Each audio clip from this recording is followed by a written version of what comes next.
In 1873, a man rode into a small town in New Mexico Territory with a body slung over the back of his horse. He walked into the sheriff's office, dropped a folded wanted poster on the desk, and said he had his man. The sheriff looked at the body. He looked at the poster.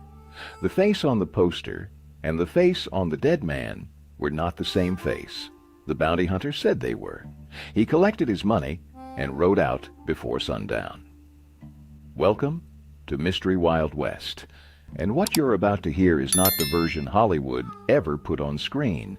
If this is the kind of history that actually tells you something real, subscribe. We go deeper here than most. Have you ever seen one of those old wanted posters, dead or alive, and wondered what those words actually meant in practice? Tell us in the comments. Because what those two words authorized was something that most people have never fully reckoned with. Here's the myth. The bounty hunter is a professional. He is skilled, patient, relentless. He tracks a man across hundreds of miles of hard country, corners him, and brings him back to face justice. It's dangerous work. It takes nerve. But the bounty hunter plays by a certain code. He delivers his man. He doesn't murder him in the night and lie about who the body is. That's the myth. Clean, dramatic, watchable. Now here is the reality. The reality is that the words dead or alive on a wanted poster were not a last resort. They were an invitation. And in a world with no fingerprints, no photography that could travel fast enough to be useful, no DNA, no reliable system of identification, those words were also a business opportunity for men who had no interest in the dangerous work of capturing someone alive. A live capture meant risk. It meant fighting, restraining, binding a man who did not want to be restrained, and then moving him across desert and mountain and river for days or weeks. It meant keeping him alive, feeding him, watching him while you slept. It meant the constant possibility that he broke free, that he got hold of a weapon, that something went wrong in the night, and you were the one who ended up dead. A dead body was simpler, easier to move, didn't fight back, didn't need feeding. So the incentive structure was clear. Kill the man, collect the money, move on. And that is exactly what a significant number of bounty hunters did. Not as a rare exception. As a routine practice, not because they were monsters, though some of them were, but because the system rewarded it and punished nothing. Here is how the math worked. A bounty in the 1870s might be anywhere from $50 to several $100s, depending on the severity of the crime and who was offering the reward. Some rewards were posted by territorial governments, some by the federal government, some by railroads, which had their own reasons for wanting certain men removed from the landscape, some by private individuals, ranchers, merchants, mining companies, who had been robbed or threatened and wanted resolution faster than the courts could provide it. $50 in 1873 was real money. It was more than a month's wages for most working men on the frontier. Several $100s was a transformation. It was a stake, a start, the difference between continuing to scrape and being able to set something up. For a man with a horse, a weapon, and few other prospects, it was an obvious calculation.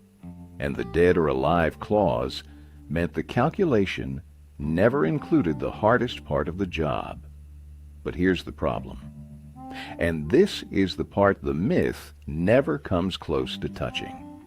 If a dead body was easier to deal with, and if identification was uncertain, and if the rewards were paid in cash with minimal verification, then the math pointed somewhere dark.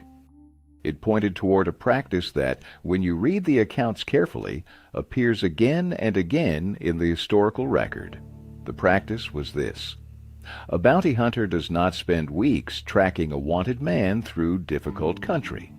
He rides until he finds someone alone, a drifter, a migrant, A man sleeping by a water hole who has no one looking for him, no family nearby, no documents that would tell anyone who he was.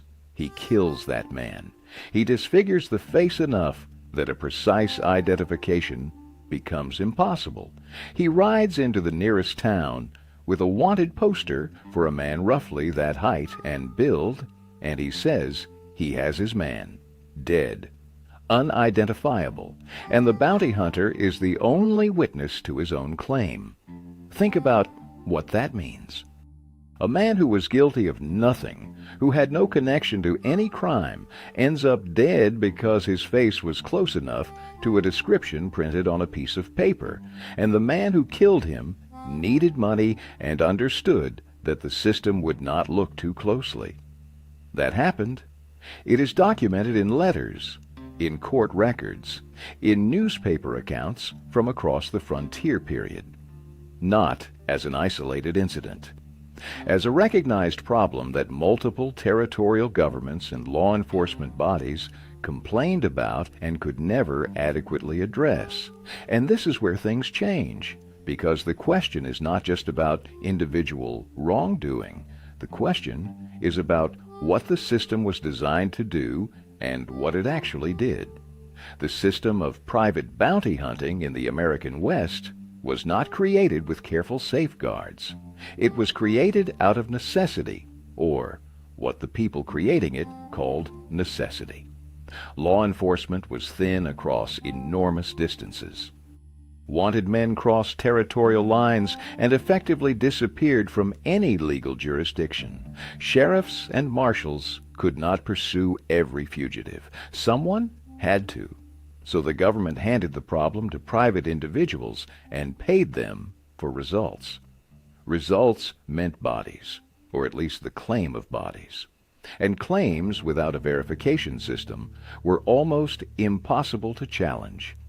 A sheriff in Arizona Territory in 1878 receives a man's body from a bounty hunter claiming it is a wanted outlaw. The sheriff has seen the outlaw's poster on his wall for 2 years. He studies the body. The face is damaged, road rash, the bounty hunter says. A fall from a horse. The build seems about right. The clothing is wrong, but clothing can be changed. There is no one in town who can say with certainty that this is or is not the man on the poster.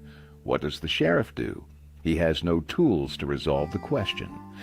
He has no authority to hold the bounty hunter pending investigation. Holding people who have technically complied with the law is not something the legal structure easily supports. He has pressure from the county to process these claims and move on. He has a budget that cannot afford long disputes over bounties already paid. Most of the time, he pays the money, files the paperwork, marks the case closed, and somewhere out in the desert, the man who was actually wanted is still riding. The wanted poster system itself was broken in ways that made fraud almost inevitable. Posters were printed with physical descriptions that were vague by necessity: height, weight, hair color, notable scars. They circulated weeks or months after the crime, by which time the man described might look different, might have grown a beard, might have lost weight or gained it. The descriptions were written by people who had seen the wanted man once, briefly, often under chaotic circumstances. A man described as 6 feet tall with dark hair and a scar above the right eye covered a remarkable number of people on the frontier. Rough living left scars on most men. Heights were approximate. Hair could be cut or dyed or hidden under a hat. The gap between the description and the person was wide enough to drive a fraud through it, and there was no photograph. That point cannot be understated. Photography existed in this period, but it was expensive, time-consuming, and required a studio. The vast majority of wanted men were never photographed. A sketch might accompany a poster, drawn from memory, from a witness description, from the recollection of someone who had seen the man under stress and movement and fear. Sketches done that way look like a lot of people. They look like a lot of people deliberately, because the man who drew them was working from an imperfect memory and trying to capture something recognizable rather than precise. That imprecision was not a flaw in the system. It was baked in, and it made the system exploitable in ways that anyone willing to exploit it could see immediately. A poster with a loose description and a good reward was not just a wanted notice. It was a blank check with some conditions attached. The conditions were loose enough that a creative man with a horse and no conscience could fill in the blank with someone who had never done anything wrong, and the system, most of the time, would accept it. And men who made their living collecting bounties understood this gap.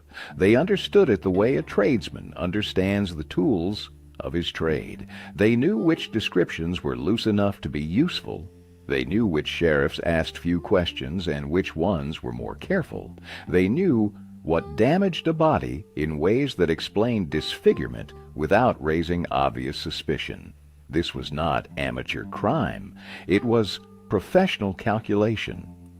A bounty hunter in 1881 has been working the territory for 6 years. He knows the circuit.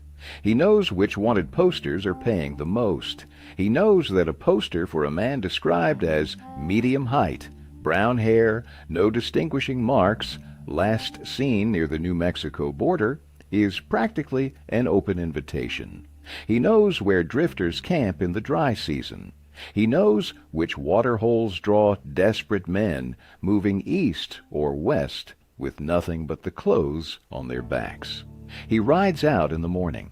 He doesn't come back for 3 weeks. When he does, he has a body. He has a story. He has a poster that fits the description closely enough. He gets paid.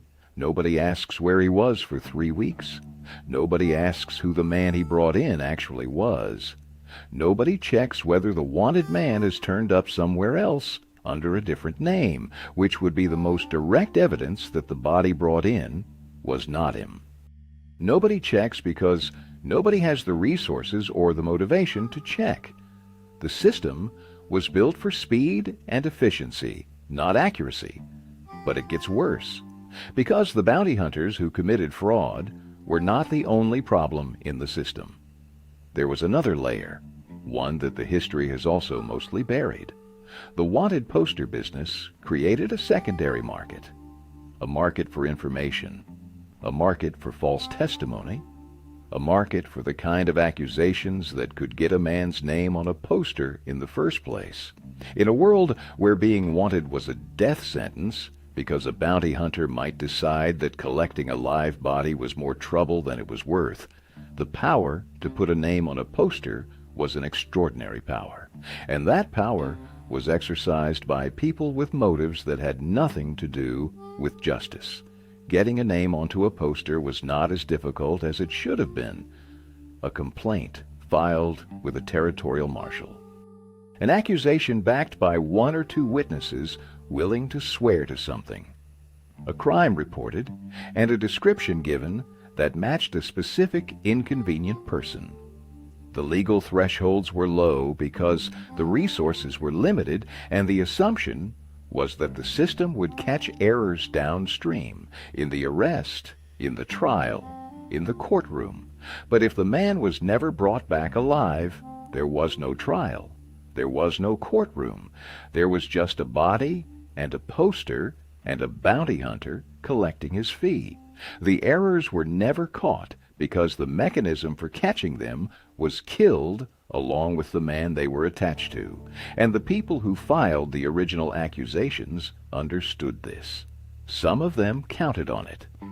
A rancher in 1875 has a dispute with a neighbor over water rights. The neighbor has been using a stream that the rancher believes is on his land. The dispute has been going on for 2 years. The courts move slowly.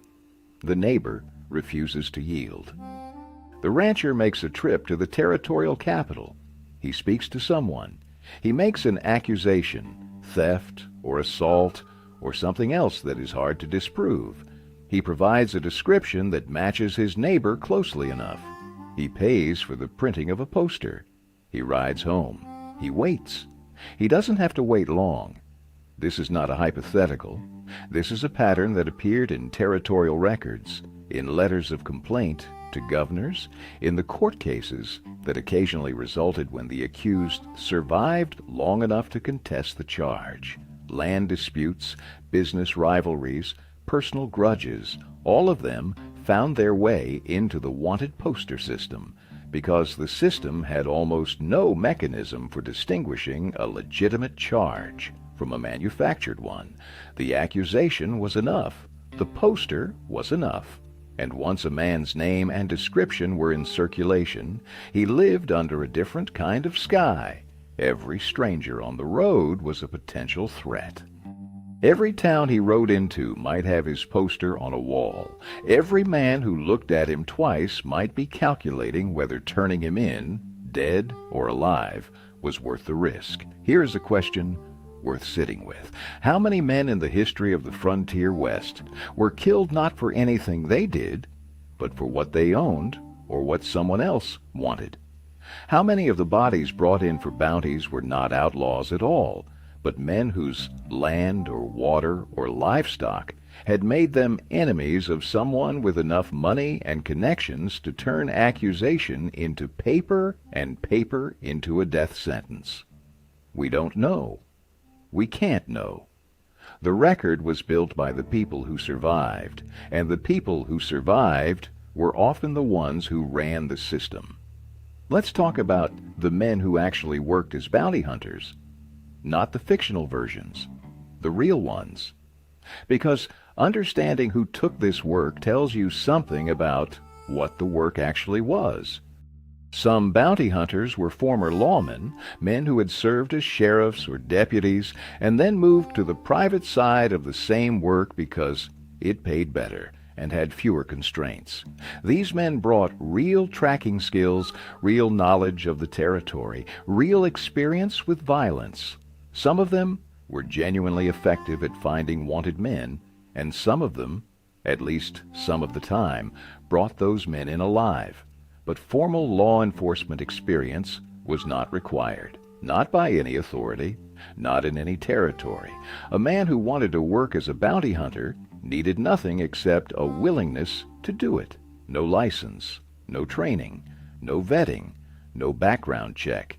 He needed a horse, a weapon, and access to wanted posters, which were publicly available, tacked to walls in every post office and sheriff's office across the territory. That meant the profession attracted men who had no other prospects. Men who were comfortable with violence. Men who had failed at other things or who had records of their own that made conventional employment impossible. Men who saw the work as an opportunity precisely because it had no oversight. Some of them were already wanted themselves. The irony was not lost on people at the time. A man who had a minor crime in his past, who could not show his face in certain towns, who was riding anyway and needed money, that man might pick up a poster and start looking. The system did not ask him about his own history. The system asked only whether he could deliver. So the men doing the delivering were sometimes as dangerous as the men they were hunting. Sometimes more so, because the men on the posters had, at least in theory, been identified by some kind of process. The men doing the hunting had no process around them at all. They were private citizens, armed, riding with legal cover that said they could kill someone and collect money for it. That legal cover was extraordinary. It has no real equivalent in any other profession of the era, and the men who used it were not, as a group, the careful and principled individuals the myth required them to be. A man sits at a bar in El Paso in 1877. He has been working cattle drives for 3 years, but the pay is poor and the work is brutal. He has a pistol he knows how to use. He has seen the wanted posters on the wall every time he comes into town. He does the arithmetic. A poster paying $200 for a man described in general terms is more money than 2 months on a cattle drive. And the work, he tells himself, is not so different.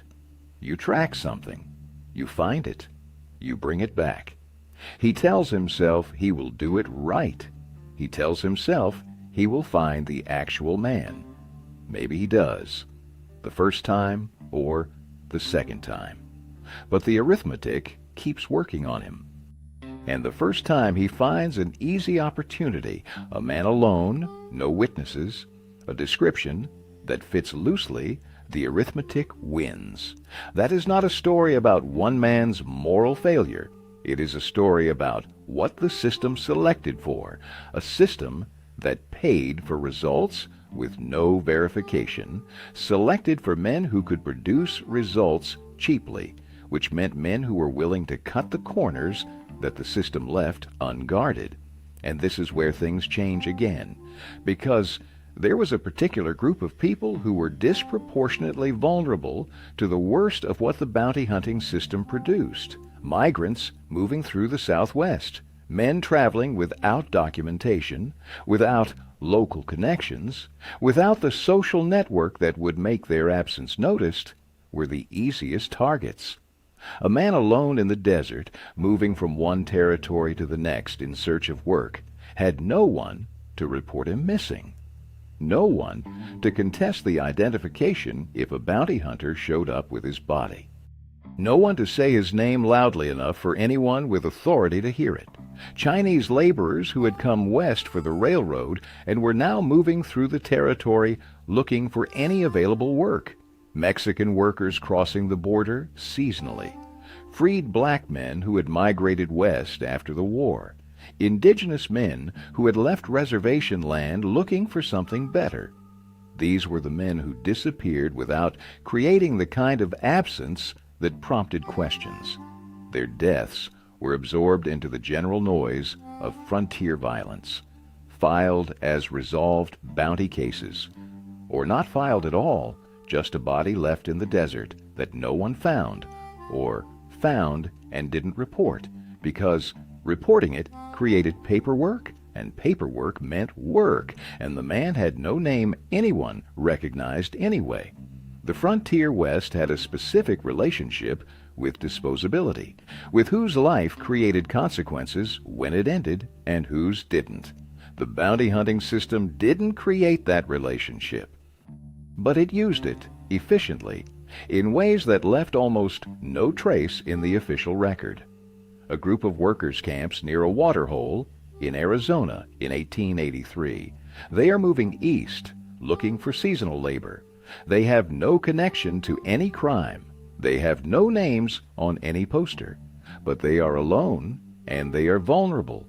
And a man who rides up to their camp in the morning is thinking about the poster in his saddlebag and the loose physical description printed on it. 2 of the men in that camp will not be at that waterhole by nightfall, whether they were ever identified as anything except the bodies turned in against a poster.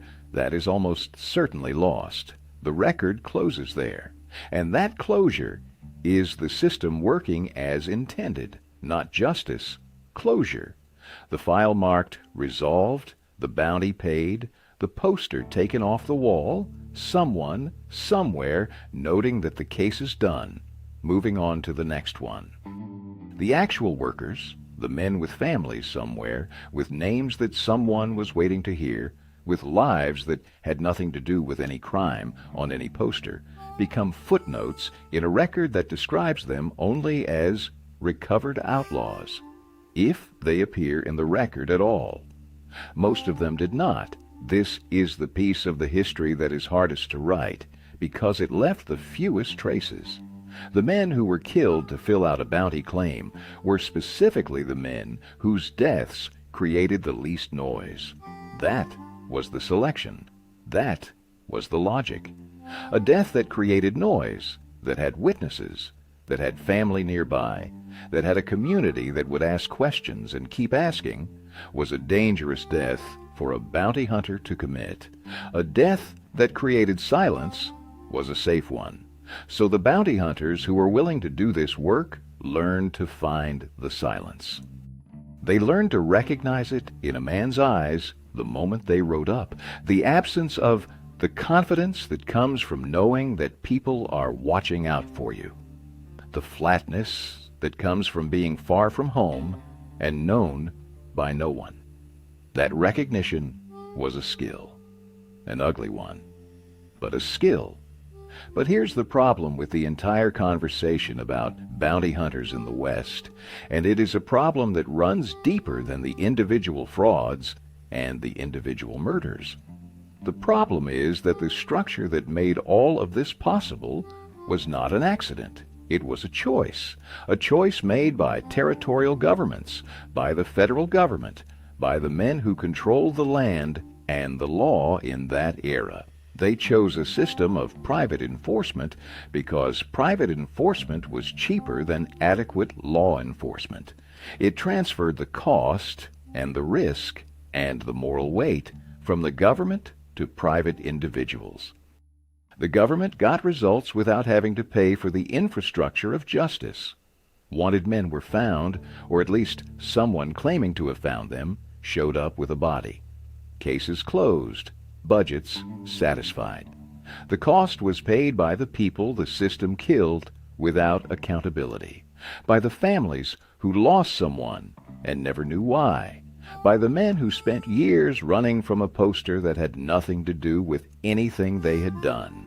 The cost was also paid by the actual criminals who were never found because a fraudulent close on their case meant they stayed in the territory, continued their crimes, and the official record showed the matter as resolved. Justice was not the outcome. Efficiency was the goal, and efficiency, when human life is the variable being optimized, produces outcomes that efficiency alone is not equipped to evaluate. The people who designed the system were not stupid. Some of them were not even callous. They understood they were creating imperfect incentives. They knew the verification problem was real. There are records of legislative debates in various territories where the dead or alive question came up directly, where someone stood and said, in terms that were polite but clear, that paying for bodies without adequate verification was creating problems. Those debates produced very little reform. The reform that might have helped, proper identification systems, independent review of bounty claims, mandatory corroboration, financial penalties for fraudulent claims, required money and infrastructure and political will that did not exist. So the system stayed, and the problems the system created stayed with it. A territorial marshal in New Mexico in 1880 writes a letter to the federal government. He describes 3 specific cases in the past year where he believes the bodies turned in for bounties were not the wanted men named on the posters. He describes his inability to verify or contest the claims. He asks for guidance. The letter is received, filed, noted. No response changes policy. He writes again the following year. The file thickens. Nothing changes. That is the institutional history of the bounty system's worst abuses. Not ignorance, not shock. Awareness, documentation, and inaction. The cost was known. The cost was accepted. The men paying it were the ones who could not write letters to the federal government and expect a response. Here is the last question worth sitting with. We have a long tradition in American storytelling of making the bounty hunter into a figure of rough justice, the man who goes where the law cannot, who does what the law will not, who brings order to the places order forgot. That tradition is still alive in films, in television, in the cultural idea of the lone operator who cuts through bureaucracy and gets results. But that tradition was built on top of a history where the operator with no bureaucracy, no oversight, no accountability, produced results that included dead innocents, fraudulent identifications, and a market for murder that the government paid for out of its bounty funds. The romance was always easier than the reality. The lone rider in the desert sunset looked better than the paperwork showing what he brought in and what he was paid. What the paperwork showed, when it survived and when someone looked at it carefully, was that the system worked exactly as designed for the people who designed it. Quick, cheap, final. For everyone else, it was something different entirely, something that had the shape of justice and the weight of law and the outcome of neither. The wanted posters are still out there, in archives, in museums, behind glass in tourist shops along old frontier routes. People collect them, frame them, put them on walls as decorations. The image of the West they represent is exciting, stark, romantic in a hard way. But every one of those posters was a potential death sentence for someone, not necessarily for the man named on it, for whoever was close enough in description, alone enough in the desert, unlucky enough to cross paths with a man who needed money and understood that the verification system was built on trust it had no way to enforce. That is the actual history of the dead or alive poster. Not the movie, not the decoration on a barroom wall. The actual document in the actual world, doing the actual work it was designed to do, and the work it was exploited to do by the men who understood its weaknesses better than the governments that printed it. The frontier closed, the poster system faded. The bounty hunters found other work or died out, or in some cases moved into legitimate law enforcement, where their particular skills were still valued and their particular histories were not examined too closely. The men they killed stayed dead. The names they collected bounties on stayed in the record as resolved.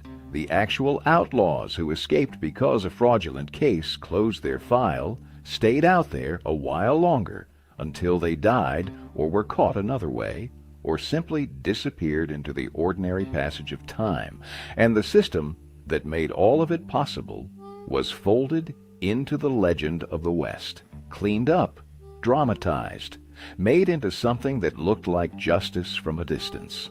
From a distance is the only way it ever looked like that.